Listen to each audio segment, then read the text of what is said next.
안녕하십니까, 미우스튜디오입니다. 오늘은 여러분들께 모공에 대해서 말씀을 드려보려고 해요. 모공은 많은 사람들이 피부를 생각한다면 굉장히 중요하게 생각하는 부분이에요. 굉장히 신경 쓰이는 부분이기도 하고요. 제대로 관리하지 않으면 가장 크게 문제가 되는 부분이기도 합니다. 그래서 오늘은 효과적으로 모공을 관리하는 방식에 대해서 말씀드릴 거예요. 어떤 제품을 소개하거나 어떤 성분을 소개하지 않고 방식을 설명드릴 겁니다. 그러니까 우리 생활 방식이 모공에 중요하다는 거예요. 우선 모공에 대해서 여러분들께 설명을 드려야 되는데, 제가 옛날에 각질층 설명할 때 분명히 말씀드렸는데, 모공은 어떤 땀 배출, 피지를 배출하는 어떤 구멍인 거예요. 근데 피부에는 모공이 정해져 있어요. 태어날 때부터 자기가 가지고 있는 모공의 개수가 정해져 있습니다. 더 늘어나거나 더 줄어들거나 하지 않아요. 어떤 유튜버 분들께서는 이런 얘기를 하셨어요. 나이에 따라서 모공 개수가 늘어난다, 이렇게 얘기하신 분도 있는데, 사실 그건 맞지 않는 표현이죠. 아마도 그분은 이렇게 얘기하신 거예요. 커지는 모공의 숫자가 많아졌다, 이렇게 생각을 말씀하신 것 같은데, 모공의 숫자는 절대 늘어나지 않습니다. 고정적인 숫자고, 모공은 이제 크기가 커지는 거죠. 크기가 커지는 게 문제인 거죠, 저희한테. 확실히 말씀드리고 넘어가야 될 게 있어요. 모공은 절대 작아지지 않아요. 물리적으로 어떤 레이저 시술이나 플라즈마 이런 여러 가지 방식을 통해서 줄어드는 것처럼 보이게 할 수 있어요. 하지만 절대 이미 커진 모공은 줄어들지 않습니다. 단호하게 말씀드릴 수 있어요. 네, 화장품으로 모공을 줄일 수 있는 방법은 없어요. 네, 없습니다. 다만 우리가 화장품으로 할 수 있는 건 모공이 더 커지지 않게, 천천히 커질 수 있도록, 커지지 않게 또 천천히 커지도록 관리하는 방법만 있을 뿐이에요. 근데 그 관리를 하냐 안 하냐의 차이는 바로 그 모공 크기에서 나오겠죠. 분명히 관리하면 모공 크기는 빨리 더 커지지 않습니다. 그러니까 관리가 중요한 거예요. 생활 방식이 중요한 겁니다. 모공이 커지는 이유는 크게 두 가지예요. 첫 번째는 모공의 자체 트러블인 거죠. 그러니까 운동 부족이나 여러 가지 원인들 때문에 모공에 트러블이 생긴 거예요. 피지가 막혀서, 또 이물질이 막혀서 모공 자체에 문제가 생겨서 염증 또는 트러블로 발생해서 모공이 커지는 거죠. 이게 한 가지가 있어요. 두 번째는 바로 노화입니다.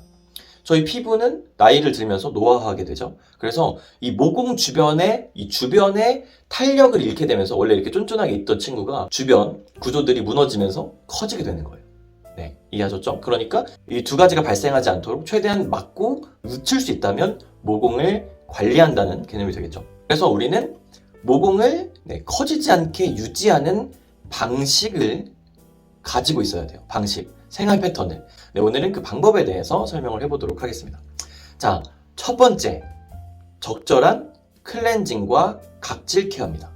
당연한 거죠. 모공에 문제가 생기지 않게 하려면 모공 주변과 피부를 깨끗하게, 노폐물을 제거하는 행위를 해야겠죠. 그러니까 우리가 클렌징을 잘 해야 해요.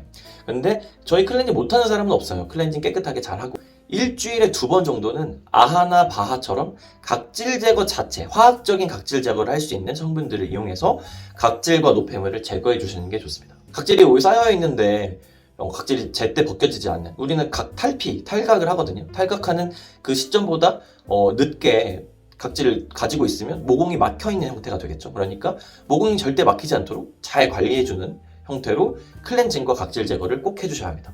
이제 두 번째, 효과적인 스킨케어라고 해요. 스킨케어, 우리가 기초 제품을 말하는 거예요. 이 기초 제품을 통해서 유수분 밸런스를 관리해야 합니다. 저희 피부는 유분과 수분을 머금고 있는 아주 독특한 각질층의 구조. 제가 예전에 말씀드린 각질층에 대해서 말씀드렸던 그런 내용인데, 저희 수분을 한 30% 머금고 있고 유분으로 그 수분을 가두고 있는 이 각질층인데, 이 수분과 유분을 보습을 통해서 도움을 줘야 되는 거죠. 수분이 빨리 날아가지 않고 유분이 잘 머무를 수 있도록. 그래서 이 유수분 밸런스가 깨지지 않도록 저희가 잘 관리하는 게 가장 중요합니다. 절대 건조하지 않게 해야 해요. 이 얘기를 드리면 좀 이해를 하실 수 있는데, 저희 피부는 건조한 상태가 된다라고 하면 유분이 나오게 되는 거예요. 모공에서. 그죠? 왜냐면 이 피지는 저희 피부를 건조하지 않게 도와주는 역할을 하기 때문에 건조하지 않게 유지하는 게 좋아요. 그러니까 피부가 건조하지 않으면 굳이 피지를 많이 만들어내지 않거든요. 네, 뭐 일부 만들어낼 수 있겠지만 그래도 최대한 건조하지 않게 관리를 해주는 게 중요합니다. 건조하면 모공이 넓어진다 이렇게 생각하시면 돼요. 건조하면 모공이 넓어진다. 네. 그리고 세 번째는 탄력, 주름 케어입니다. 이 안티에이징, 그러니까 저희 이 피부 모공 외에도 모공 주변에 있는 어떤 저희 피부 세포들이 노화되지 않도록 최대한 노화를 늦출 수 있도록 안티에이징 탄력 제품을 써주시는 걸 추천드려요. 많이들 쓰고 계시죠? 아데노신, 뭐 여러 가지 아데노신이나 레티놀, 뭐 여러 가지 항산화 성분과 이제 주름 개선에 효과가 있는 성분들을 사용하시는데 어떤 제품을 사용하셔도 좋고 어쨌든 저희가 피부 케어, 주름 케어, 안티에이징, 탄력 케어를 하시는 게 모공 자체에서도 중요하게 여기지는 거예요.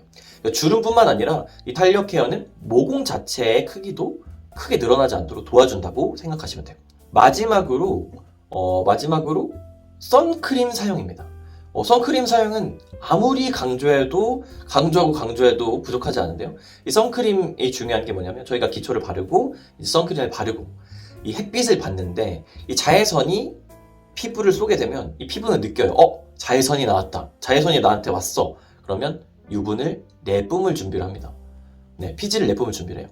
피지가 잘 나오면 좋은데 먼지가 노폐물이 있거나 이럴 때 뭔가 피지가 잘 안 나오고 제대로 막히게 되면 염증이 생기고 트러블이 되는 거죠. 그래서 최대한 이 자외선에 의한 염증이 발생되지 않도록 최대한 선크림을 잘 발라주시는 게 매우 중요해요. 그래서 선크림을 꼭 발라주시는 게 마지막입니다.